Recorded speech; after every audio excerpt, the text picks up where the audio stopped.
Alors, si vous avez vos Bibles avec vous, tournez avec moi dans 1er Thessaloniciens. 1er Thessaloniciens, nous allons maintenant lire vraiment deux versets pour commencer, au moins dans ce chapitre ici, pour ce matin. Alors, 1er Thessaloniciens, 5e chapitre, verset 1.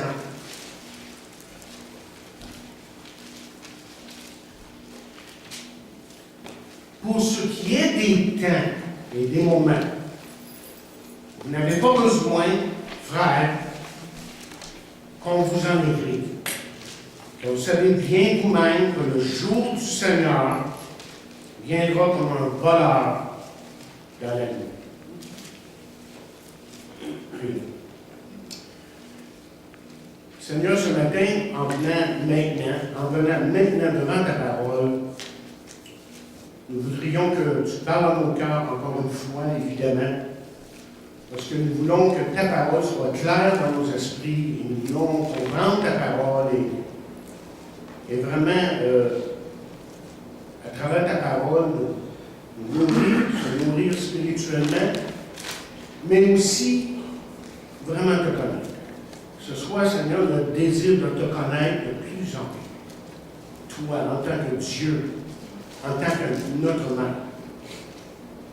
Donc, en ce moment, peux-tu disposer nos cœurs? Nous voulons vraiment, Seigneur, recevoir de toi. Et ça, nous prions dans le nom de Jésus. Pour sa gloire. Amen. Vous savez, il y a dans l'homme depuis toujours une soif pour connaître les choses de l'au-delà. L'homme est intéressé à connaître, pour comprendre ce qui touche la mort, à découvrir s'il y a de la vie sur d'autres planètes, par exemple. Il est intéressé dans les anges, Satan, les démons, les gens passent. Et comme je l'ai dit il n'y a pas très longtemps, ceci dirige l'homme, évidemment, vers toutes sortes de religions et de philosophies. À littéralement s'inventer des religions et des philosophies.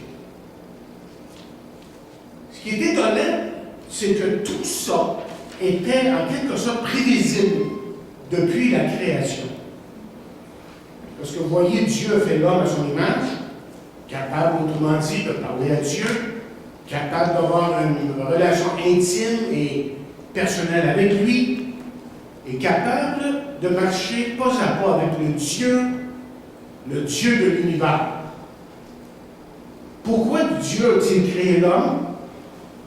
Bien, foncièrement, pour le glorifier, pour l'honorer, si vous voulez, en gestes, paroles, pensées, et par son adoration.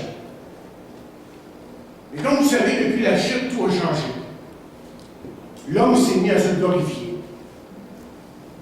à diriger sa vie comme bon lui semble. Il s'est mis à gros avec son Créateur. Et le résultat instantané dans son cœur et dans ses pensées a été la confusion. Le résultat, c'est que cela a amené l'homme à faire de mauvais choix, comme par exemple celui de Caïn qui a tué son frère Abel. Et se pensant plus fin que Dieu, bien, la Bible a émis un cinglant verdict sur la condition de l'homme. Dans Romains 3e chapitre, verset 11, je vous lis la parole vivante, on lit ceci. Que veut-il donc conclure? Nous, les Juifs, sommes-nous meilleurs que les autres? Avons-nous encore quelque supériorité? Nullement. Nous avons en effet démontré que tous les hommes, tant que Juifs, de nos Juifs, vivent sous l'empire du péché. Et l'Écriture le dit, il n'y a pas de juste, pas même un seul. Pas d'homme sensé, capable de comprendre, pas un qui cherche sérieusement Dieu. Tous ensemble, ils sont fourvoyés et corrompus. Ils sont devenus inutilisables pour Dieu. Aucun ne fait le bien. Pas même un seul. Ce qu'ils disent fait penser au relent d'un sépulcre ouvert. Leur langue sème la tromperie et les chargés de mensonges. Ce que profèrent leurs lèvres est aussi dangereux que du venin d'aspect. Leur bouche est pleine de malédiction et d'amertume. On n'y trouve que jurons et paroles amères. Leurs pieds sont agiles quand il s'agit de répandre du sang. La désolation et le malheur jalonnent leur route. Derrière eux, ils laissent la misère et le trouble. Ils ne connaissent pas le chemin qui mène à la paix. Respecter Dieu, cela ne leur vient pas à l'idée. Révérer Dieu n'a pas de sens à leurs yeux. Aucun d'eux ne prend Dieu au sérieux. Aujourd'hui, comme vous le savez, pour la plupart de vous, la parole de Dieu est de plus en plus mise en doute ou même contestée. Et c'est de la plupart des supposés intellectuels. Le même refrain qui se répète lorsque le diable a dit à Ève, Dieu a-t-il réellement dit? Dieu a-t-il réellement dit? On a dit de Jésus que jamais homme n'a parlé comme lui. Et dans Matthieu 7, nous lisons, après que Jésus eut achevé ses discours, la foule fut frappée de sa doctrine, car il enseignait comme ayant autorité et non comme leur scribe. Pourtant, en le crucifiant sur la croix, on le fait passer littéralement pour un menteur. Bien, la Bible avait prédit ça. Dans Jean, 1er chapitre, verset 9, nous lisons, cette lumière était la véritable lumière qui, en venant dans le monde, éclate tout le monde. On parle de Jésus, évidemment. Elle était dans le monde, et le monde a été fait par elle, et le monde ne l'a point connue. Et ce que nous savons de la parole de Dieu, c'est que Ève a choisi de croire Satan. Et chaque fois qu'un homme ou une femme tourne le dos à Christ, à Jésus-Christ, c'est qu'il choisit foncièrement de croire aux paroles de Satan. Mais écoutez, et voyez ce que Jésus a dit en rapport avec Satan. Il dit dans Jean 8e chapitre, verset 44, vous avez le Père, vous avez pour Père le diable, et vous voulez accomplir les désirs de votre Père. Il a été le meurtrier dès le commencement. Et il ne se tient pas dans la vérité. Parce qu'il n'y a pas de vérité en lui. Continue à dire, lorsqu'il profère le mensonge, il parle de son propre fond, propre chef, si vous voulez. Car il est menteur et le père du mensonge. Jésus, autrement dit, ici, là, a décrit le diable parfaitement. Mais saviez-vous que celui-ci était un ange ancien un jour? Un ange qui avait accès directement à Dieu.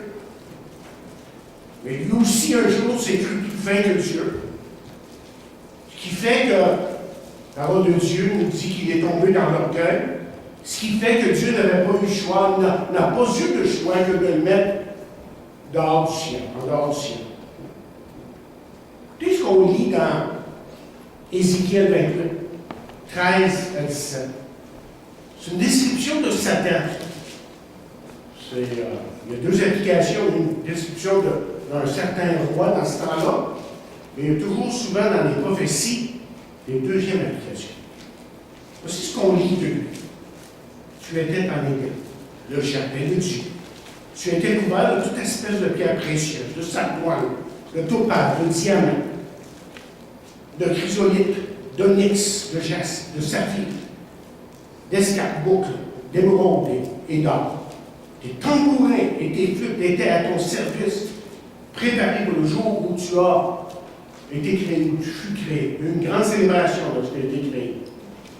Tu étais ce chérubin, protecteur, aux ailes déployées. Je t'avais placé et tu étais sur la sainte montagne de Dieu. Tu marchais au milieu des pierres étincelantes. Tu as été intègre dans tes lois, pour un temps. Depuis le jour où tu fus créé jusqu'à celui où l'iniquité a été trouvée en toi. C'est Satan ici. Le diable. Dans la grandeur de ton commerce, ça veut dire que tu es très occupé dans son affaire. Le commerce, c'est l'idée que tu es très occupé à faire des choses. Alors, par la grandeur de ton commerce, tu as été rempli de violence et tu as péché. Je te précipite de la montagne de Dieu et je te fais disparaître chérubin protecteur du milieu desquels étincelle. Ton cœur s'est élevé à cause de ta beauté. Tu as corrompu ta sagesse par ton éclat. Je te jette par terre. Je te livre en spectacle au roi. Je te livre en spectacle au roi. Mais laissez-moi vous dire que le Dieu de la Bible, laissez-moi vous dire que le Dieu de la Bible est aussi un Dieu de miséricorde. Heureusement, parce que vous et moi, nous serions tous perdus. Malgré la chute de l'homme, Dieu, vous voyez, n'a pas abandonné l'homme. Il a parlé, par exemple, de façon audible à Abraham. Dieu a parlé par les anges ou l'ange de l'Éternel. Il a parlé par les symboles, comme l'arche de l'Alliance, qu'on a vu cette semaine dans la lecture. Dieu a parlé par des cataclysmes, comme le déluge qui n'a pas épargné personne, excepté évidemment Noé et sa famille. Et Dieu a continué à parler par des miracles, comme la séparation des eaux, la mer Rouge et Jourdain, par les prophètes qui ont parlé continuellement du jugement. Dieu a parlé par sa parole. Et là, je spécifie pour le moment l'Ancien Testament, parce que quand Jésus a dit ta parole est la vérité, lui, ce qu'il connaissait, ce qu'eux connaissaient, c'était l'Ancien Testament. Le Nouveau n'était pas écrit encore. Dieu a parlé par Jésus, évidemment. Mais Jésus n'a pas juste parlé, vous voyez. Jésus a fait des miracles et des guérisons qui attestaient évidemment sa divinité, qui attestaient qu'il venait de Dieu, comme Nicodème l'a dit. Mais tout en étant, vous voyez, le reflet de la miséricorde de Dieu. Et Dieu aujourd'hui parle par son esprit. Son esprit qui a été donné à tous ses enfants, évidemment. On ne peut pas être un chrétien sans avoir l'esprit de Dieu en nous. Et ça a été donné pour les éclairer, pour connaître la volonté de Dieu. Et c'est par le Saint-Esprit, évidemment, nous l'avons dit dernièrement, que nous pouvons comprendre la parole de Dieu. Maintenant, à l'opposé, Satan n'est pas un être plein de miséricorde. En fait, tout à fait au contraire. La question que les gens se posent, c'est où est-il aujourd'hui exactement, lui? Satan, le diable. Et pour résumer, on peut dire deux choses. Il est dans le monde. Seulement, il n'est pas omniprésent.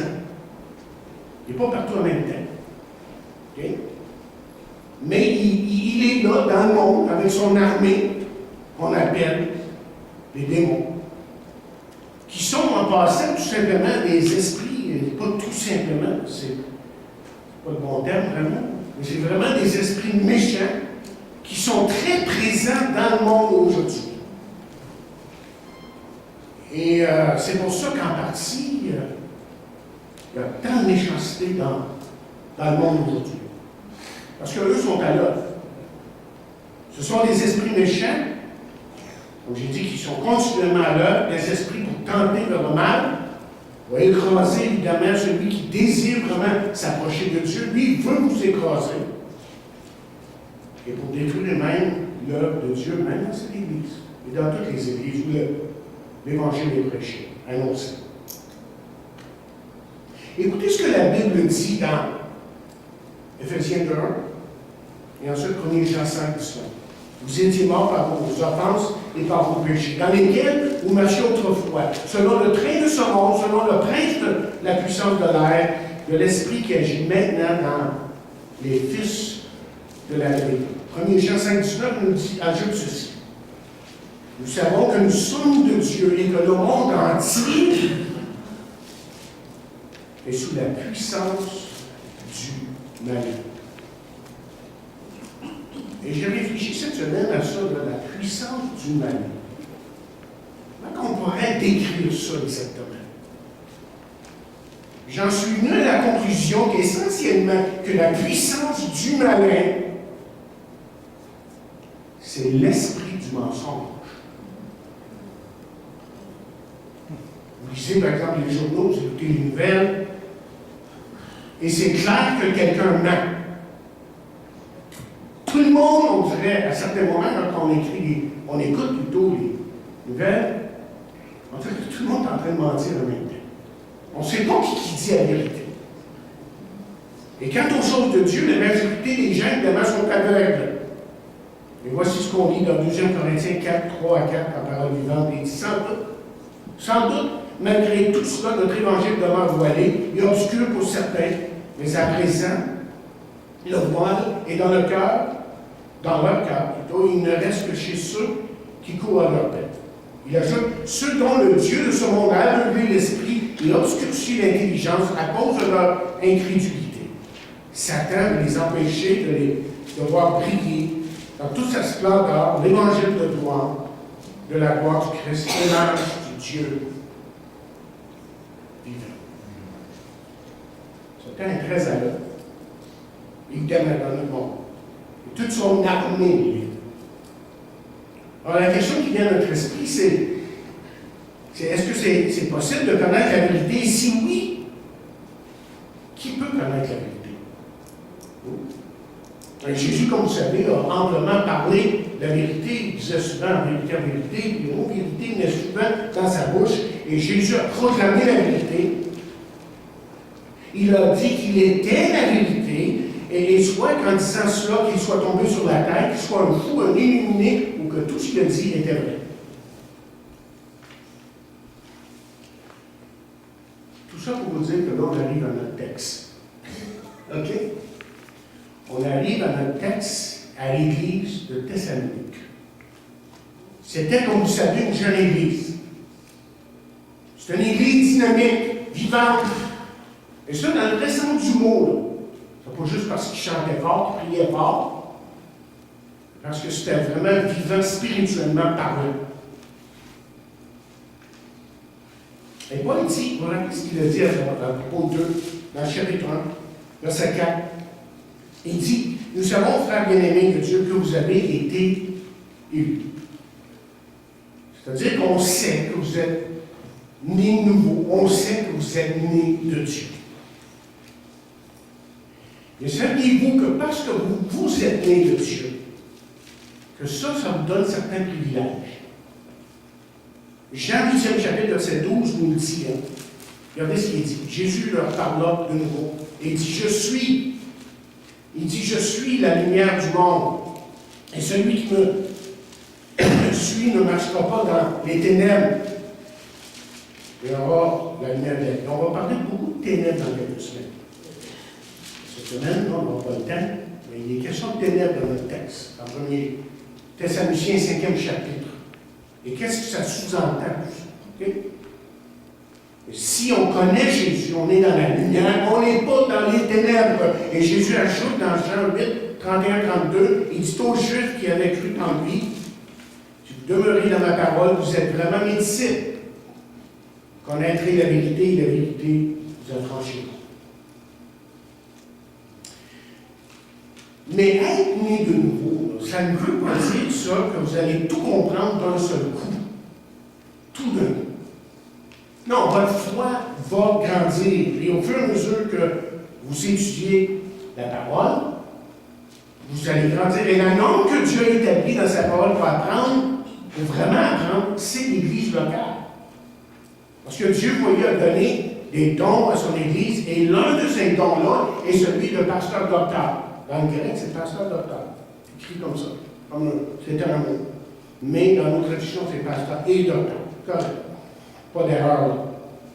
Donc c'est bien, on profite des dons, mais certes, on profite de notre lecture personnelle, de notre étude personnelle, ça c'est important. Mais on profite aussi, on doit aussi profiter des dons que Dieu a donnés à son Église.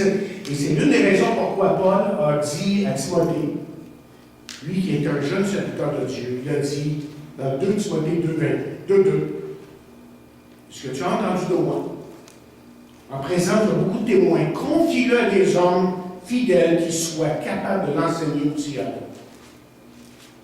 Bien. Les jeunes chrétiens thessaloniques avaient des questions sur la mort. Mais ils avaient aussi des questions sur la fin du monde. Vous vous rappelez, ils se préoccupaient du sort de ceux qui étaient déjà morts. On l'a vu ça il y a quelques semaines. Et l'apôtre leur a dit tout simplement de ne pas en faire, qu'ils allaient ressusciter lors de l'enlèvement, et que même ces gens-là, déjà morts, allaient devancer ceux qui étaient là, vivants, lorsque le Seigneur viendrait chercher son Église. Mais là, je veux que vous compreniez quelque chose. C'est très important. Je veux que vous compreniez quelque chose de très important en ce qui a trait à l'enlèvement. C'est que l'enlèvement, lui, peut avoir lieu à n'importe quel moment. C'est vrai, comme je l'ai dit il y a quelques semaines, et je veux faire attention quand je parle comme ça, que la manière que les choses se déroulent sur la terre, que tout indique que Jésus peut venir à n'importe quel moment chercher son Église. Seulement, n'attendez pas des signes, parce que l'enlèvement peut se produire aujourd'hui comme en un temps lointain. À n'importe quel moment. Mais là, aujourd'hui, on va commencer un autre sujet. Parce qu'il est question ici de la fin des temps. Et là, quand on parle de la fin des temps, on parle du fait qu'il y a des signes avant-coureurs à la fin des temps. Et les versets que nous avons lus, dans une partie au moins, dont on n'a pas lu les 11 premiers versets, ça réduit notre texte ce matin, juste pour sauver un peu de temps. Je dis, on va juste lire les 2 premiers versets, c'est assez, parce que j'en ferai pas plus que ça. Mais ces versets-là abordent cette question. Et la méthode que je vais utiliser, c'est très simple. On va y aller verset par verset, ici, pour même mot par mot. Alors, vous avez votre texte. Et remarquez le premier mot. Il va dire pour. C'est comme si Paul disait, mais changeons de sujet et parlons d'autre chose. Chose importante. C'est un petit peu le style de Paul. Vous vous rappelez la dernière fois quand on a parlé d'enlèvement, c'est tout à fait ce que Paul a fait, justement, lorsqu'il dit, nous ne voulons pas faire que vous ignorez. Vous vous laissez dans l'ignorance, je devrais dire plutôt. Il venait de parler de l'amour fraternel, qu'il devait s'aimer de plus en plus. Puis tout d'un coup, il change de cap. Nous ne voulons pas. Là, il parle d'enlèvement. OK. Je sens, moi, des fois, que quand on lit un texte comme ça, je sens que c'est pressant d'en parler. Là. Il n'y a pas beaucoup de temps. Et puis, il veut absolument mettre les choses en ordre, en règle. Parce qu'il y a très certaines choses qui avaient besoin d'être enseignées. Et il dit, dans le texte, c'est pour ce qui est des temps et des moments. Vous n'avez pas besoin qu'on vous en écrive. Pas une petite question ici quand il parle des temps et des moments. De quoi est-ce qu'il parle exactement? Bien, vous avez votre réponse au verset 2. Parce que là, il va nous parler du jour du Seigneur.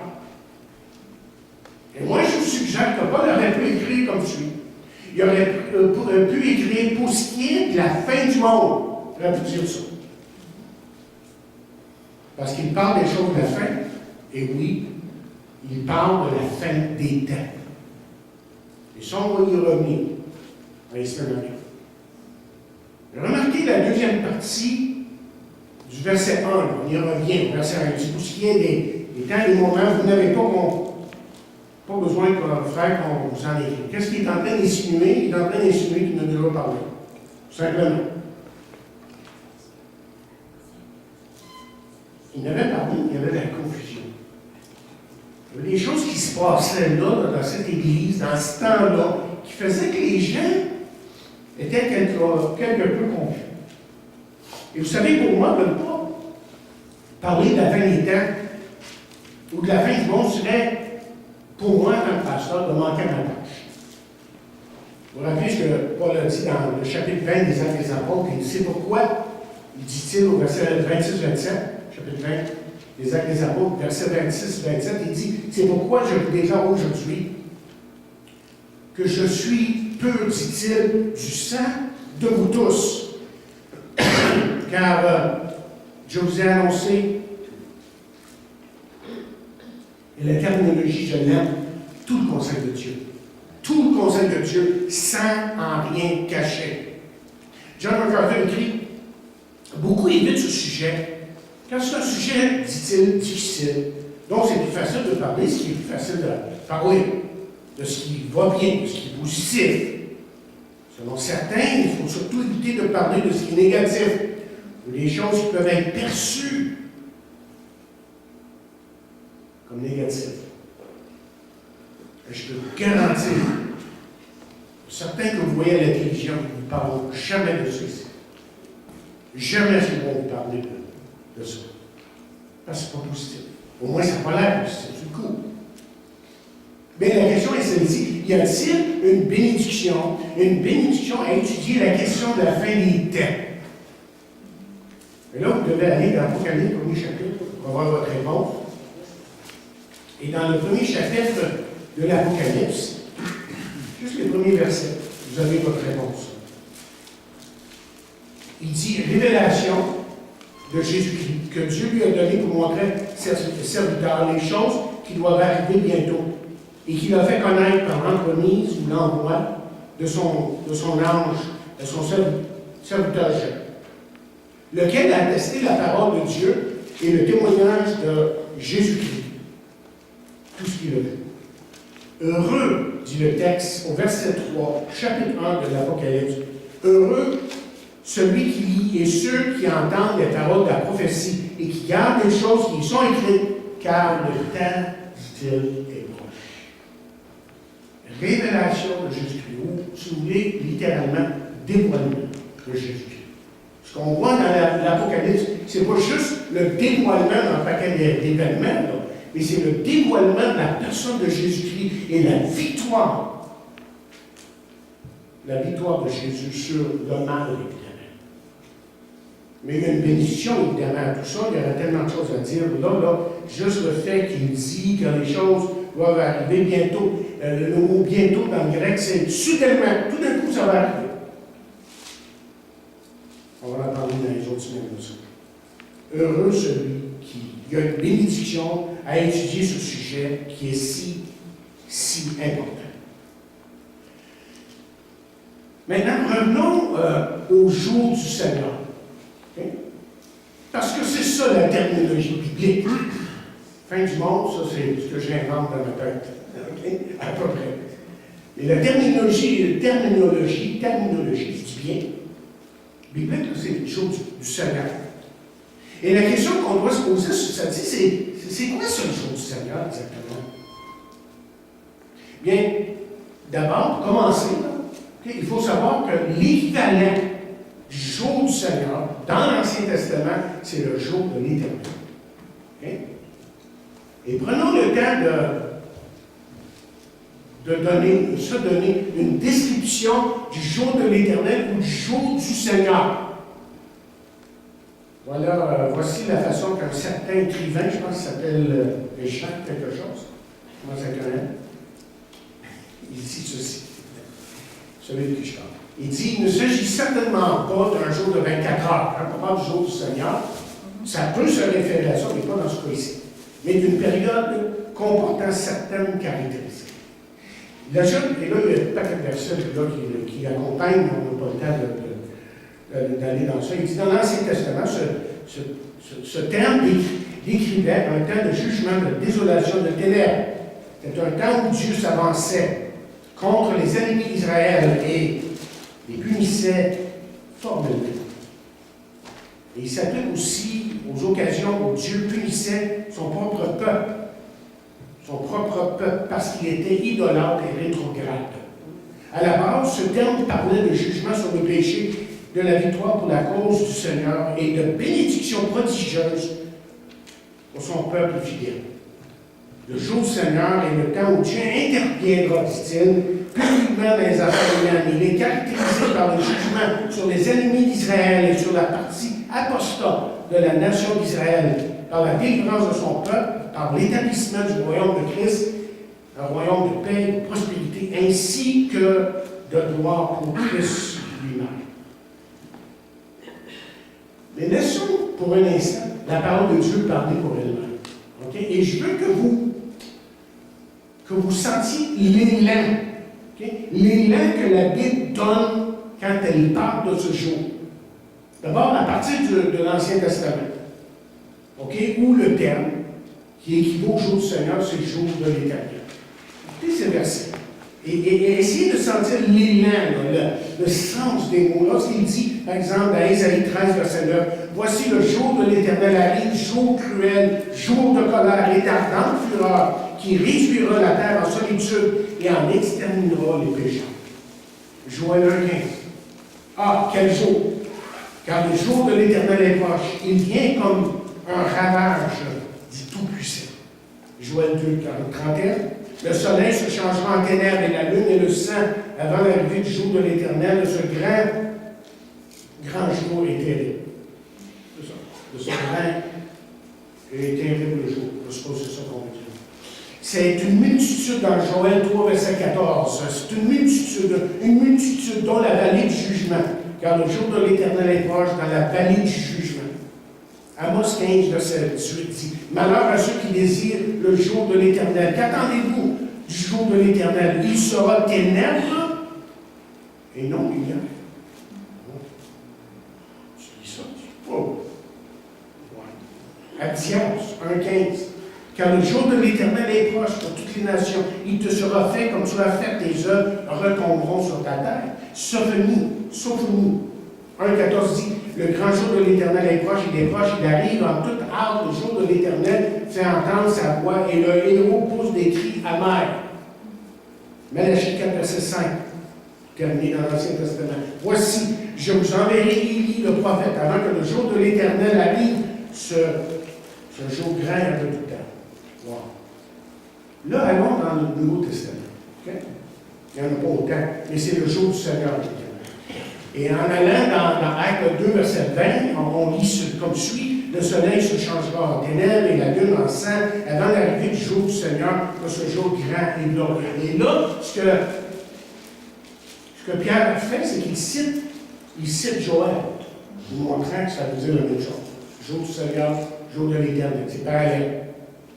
Dans 2 Corinthiens 1,14, il dit que vous avez déjà reconnu en partie que nous sommes votre gloire. De même que vous serez aussi, dit-il, la nôtre au jour du Seigneur Jésus.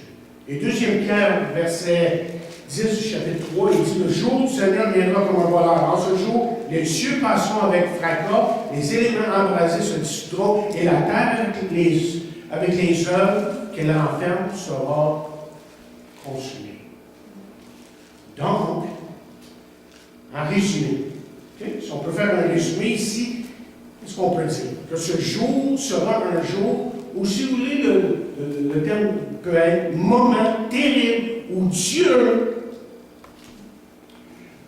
et j'aime pas le dire comme ça, mais c'est ça, où Dieu va régler ses comptes. C'est ça. OK? Dans Michée 5, verset 14, on lit ceci. J'exercerai la vengeance avec colère, avec fureur sur les nations qui n'ont pas écouté. Et même dans Thessaloniciens, ici, 4e chapitre, on l'a lu l'autre semaine, ils disent que c'est que personne n'use envers son frère de fraude, de cupidité dans les affaires, parce que le Seigneur tire vengeance de toutes choses, comme nous l'avons attesté, nous l'avons déjà dit et attesté. Là, avant qu'on aille plus loin, que je vous déprime encore plus, le jour du Seigneur, c'est pas juste ça. Okay? Il y a vraiment beaucoup d'autres choses. Mais il y a cet aspect-là du jour du Seigneur qui est littéralement effrayant. Là, je veux que vous tourniez avec moi dans 2 Thessaloniciens, 2e chapitre. 2 Thessaloniciens, 2e chapitre, verset 1 et 2. Il dit, « Puisqu'au sein de l'avènement de notre Seigneur Jésus-Christ, notre union avec lui, nous prions, frères, de ne pas vous laisser facilement ébranler dans votre bon sens, de ne pas vous laisser troubler, soit par quelque inspiration, soit par quelques paroles, ou par quelques lettres, qu'on faisait venir de nous, comme si le Seigneur, le jour du Seigneur, comme si le jour du Seigneur était déjà là. » Mais vous voyez, ce qui est arrivé ici, c'est que les jeunes chrétiens de Thessalonique étaient troublés. OK? Parce qu'il y en avait qui semblaient enseigner que le jour du Seigneur était déjà arrivé. Mais il faut se mettre un peu dans le contexte historique pour comprendre que ça pourrait arriver, ça. Il y en a qui pensent comme ça.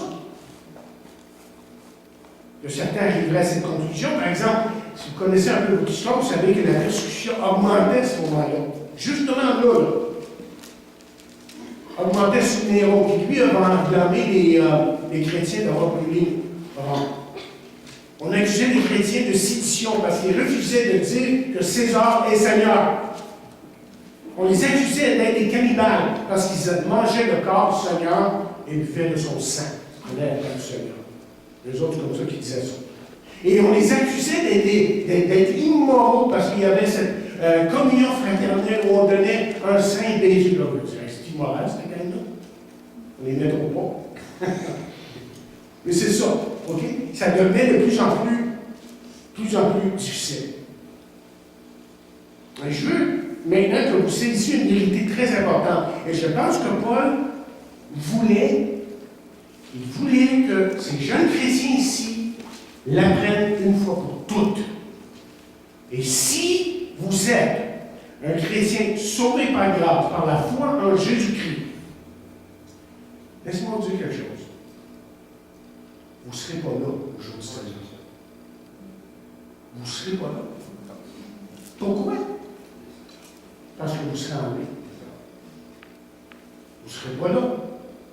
Ce qui est clair dans la parole de Dieu, c'est ceci. D'abord, de façon générale, qu'un enfant de Dieu n'est plus sous la colère de Dieu. Dans Jean 3, verset 36, celui qui croit au Fils a la vie éternelle, celui qui ne croit pas au Fils ne verra point la vie, mais la colère. La colère de Dieu demeure sur lui. Okay? Dans Romains 8, verset 1, il n'y a aucune condamnation pour ceux qui sont en Jésus-Christ. Et voyez même, je pense que c'est dans le chapitre 5, verset 9. Oui, c'est ça. Le premier Thessaloniciens, je ne l'avais pas marqué, mais je l'ai remarqué ce matin en repassant mes notes. Regardez ce qu'il dit, 1 Corinthiens 5, verset 9. Il dit car Dieu ne nous a pas destinés à la colère, mais à l'acquisition du salut dans notre Seigneur Jésus. Au chapitre 1, verset 10, toujours de 1 Thessaloniciens, en parlant de ce chrétien qui attendait le retour de Jésus, il dit pour attendre des cieux son Fils qu'il a ressuscité des morts, Jésus qui nous délivre. Qu'est-ce qu'il fait? Il nous délivre de la colère à venir. Le mot colère, pas toujours. Comme j'ai enseigné il y a quelques temps, je ne sais pas si c'était le mercredi, ou un mot comme le mot sauver ne veut pas dire sauver en ce qu'il y a au salut, ça peut être sauver du danger. On peut vouloir dire beaucoup de choses, mais le mot ici, quand il est utilisé en rapport avec ces jeunes chrétiens au sujet de Paul Abba, c'est vraiment ce jour de colère qui va avoir lieu. Et ensuite, remarquez que Paul, lui, c'est un enseignant qui a toujours suivi un schéma très logique. Alors, pour les étudiants de la Bible, vous avez étudié un petit peu l'herméneutique, tout ça, comment interpréter un passage, tout ça. Vous savez que Paul avait une méthode pour écrire. Okay? Par exemple, une des choses qu'il faisait, si vous regardez les différentes épîtres, c'est que la première partie est toujours doctrinale. En train de dire, OK, voici ce que vous devez savoir, ce que vous devez comprendre en tant que chrétien. La deuxième partie, par exemple, comme dans Romains, OK, Romains 1 jusqu'au chapitre 8, ça c'est la partie doctrinale. À partir du chapitre 9, principalement, c'est le côté pratique. Il va dire, OK, vous savez ça, il doit marcher comme ça. Okay? Il y avait une méthode, OK? Et donc, il aborde la question de l'enlèvement pour ensuite parler du jour du Seigneur. Ce n'est pas le jour du Seigneur, ensuite l'enlèvement. C'est comme ça qu'il l'aborde. Il y avait raison pourquoi il écrit là, comme ça. Et la prochaine fois, quand on va revenir sur le sujet, on va voir d'autres raisons qui nous montrent pourquoi l'Église ne sera pas là au jour du Seigneur. Il y a d'autres raisons, même dans le texte ici. OK? Écoutez, l'enlèvement, Et je répète ce que j'ai dit tantôt. L'enlèvement peut avoir lieu à n'importe quel moment.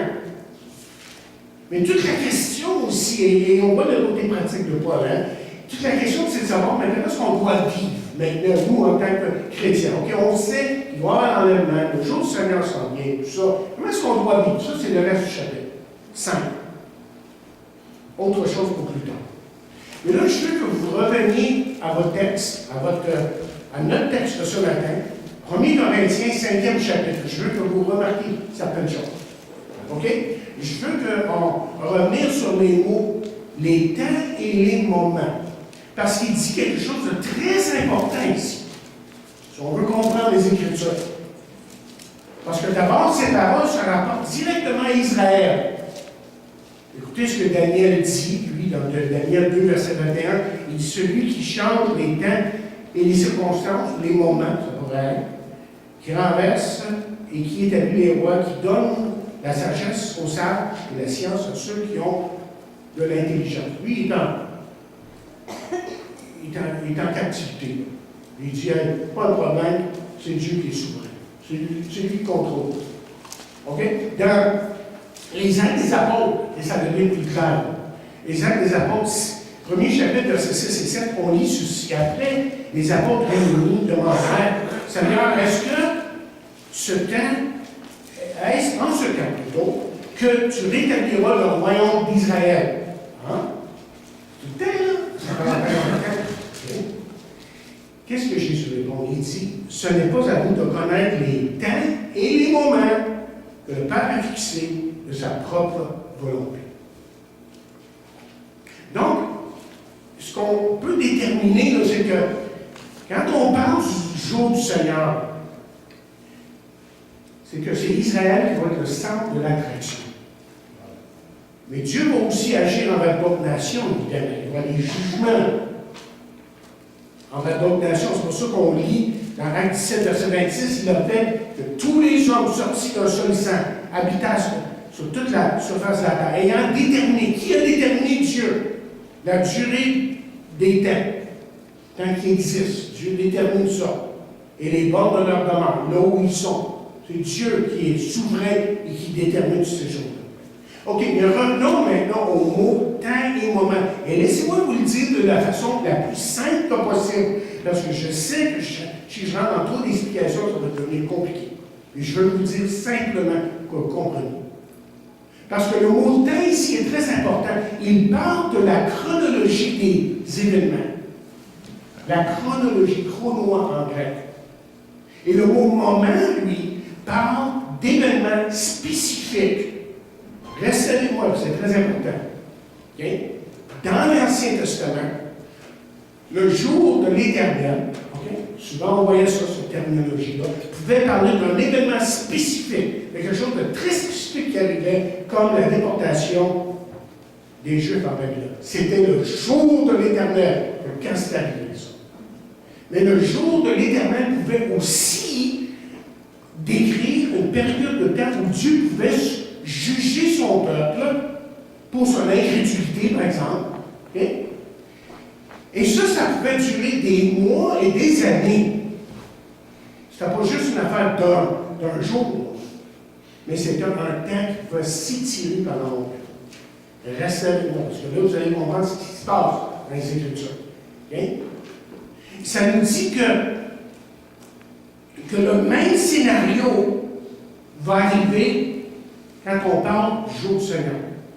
Une des règles d'herméneutique d'interprétation des Écritures, c'est que si tel événement parle de jugement, je pourrais vous donner quelques exemples de temps moment, bien, probablement que si le jugement se répète dans le Nouveau Testament, ça parle aussi de jugement. Okay? C'est juste une petite affaire de côté. Mais ici, là, c'est le même scénario. Au jour du Seigneur, donc il est question dans ce chapitre. Et la Bible, autrement dit, est très spécifique en ce qui a trait aux événements à venir. Il y a une chronologie temps. Laissez-moi vous donner la chronologie. Peut-être pas en détail, là. D'abord, il y a l'enlèvement de l'Église. Ça, on pourrait dire que c'est le premier acte du jour du Seigneur. Ensuite, il y a le déroulement de la 70e semaine de la prophétie de Daniel, la tribulation. La deuxième partie, évidemment, correspond à la grande tribulation. Il y a une chronologie là, dans la Bible. On peut parler aussi, quatrièmement, l'écrasement de la bête, des faux prophètes, leurs armées, ce qui confère à ce jour son aspect, comme quelqu'un écrit, aspect grand et terrible. Cinquièmement, on peut parler du jugement des individus de chaque nation, selon la manière dont ils auront traité les frères de Christ, c'est-à-dire, comment dire, les Juifs. Les nations vont être jugées selon le traitement des Juifs. On peut parler aussi d'un autre événement qui va avoir lieu, qui est dans la chronologie des choses de la fin des temps, c'est le règne du millénium, le règne millénaire. La révolte ensuite de Satan et son jugement. Le jugement dernier, résurrection, le jugement des impies.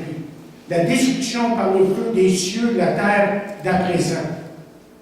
Et enfin, on pourrait dire d'autres choses, c'est sûr, la création des nouveaux cieux et nouvelles terres. Il y a une chronologie. Il y a des choses qui vont avoir lieu. Okay? Et en même temps, il y a des événements, il y a des moments, on utilise le terme biblique ici, là, il y a des moments terribles qui vont avoir lieu sur la terre, comme la bataille d'Armageddon. Donc, un moment terrible. Il y a certains de ces moments, les hommes vont vouloir plutôt mourir que de rester vivants. Parce qu'il va y avoir des temps terribles. Écoutez ce que la Bible dit dans l'Apocalypse 6e chapitre, versets 15 à 17. Les rois de la terre, les grands, les chefs militaires, les riches, les puissants, tous les esclaves et tous les hommes libres se cachèrent dans la caverne, ou les cavernes, et dans les rochers des montagnes. Ils se disaient, et ils disaient plutôt, aux montagnes et aux rochers, tombez sur nous et cachez-nous devant la face de celui qui est assis sur le trône et devant la colère de l'agneau. Car le grand jour de sa colère est venu. Et qui peut subsister? Bon, il reste beaucoup à dire. Okay? On fait juste commencer à toucher le passage.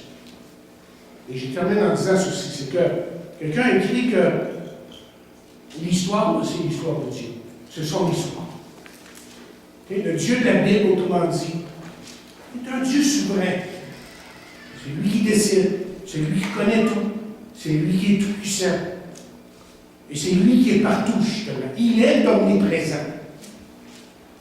Mais en même temps, parce que là, peut-être pour avoir l'attitude de ben, c'est pas pour demain. Je peux faire ce que je veux. Mais en même temps, Dieu, si vous êtes son enfant ce matin, Dieu vous tient responsable pour ce que vous êtes jusqu'à un certain point et ce que vous faites. Écoutez, Dieu vous aime, mais il laisse le péché qui a tendance à dominer notre vie à certains moments. Tellement là, que moi, je peux interpréter un petit peu là, que le jour du Seigneur peut s'actualiser dans votre vie même aujourd'hui. Oh! Voilà. Ah non, mais la Bible dit que Dieu châtie ceux qu'il aime, n'est-ce pas? La Bible dit dans Hébreu que Dieu châtie ceux qu'il aime. Et ça, je pense que des fois, c'est comme le jour du Seigneur. C'est pas drôle. Quand Dieu doit nous parler d'une façon assez arrête, et puis. Ce qui fait qu'on ne va pas se moquer de Dieu. Parce que laissez-moi vous dire, si vous êtes son enfant ce matin,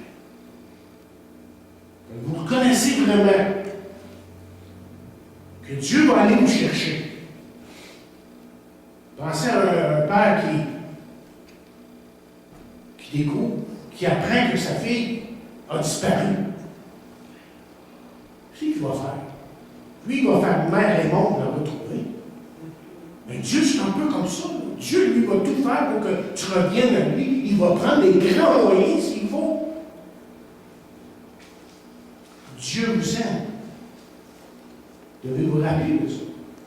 Dieu vous aime.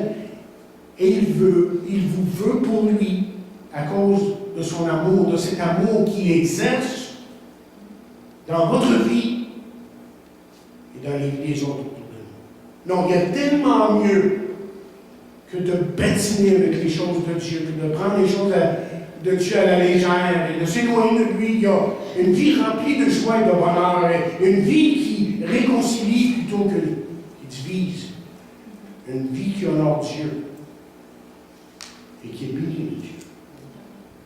Vous et moi, là, on est appelés à ça aujourd'hui. Dieu nous aide à comprendre sa parole et à vraiment sonder les Écritures pour comprendre ce que Dieu est en train de dire à son Église aujourd'hui. Amen. Amen.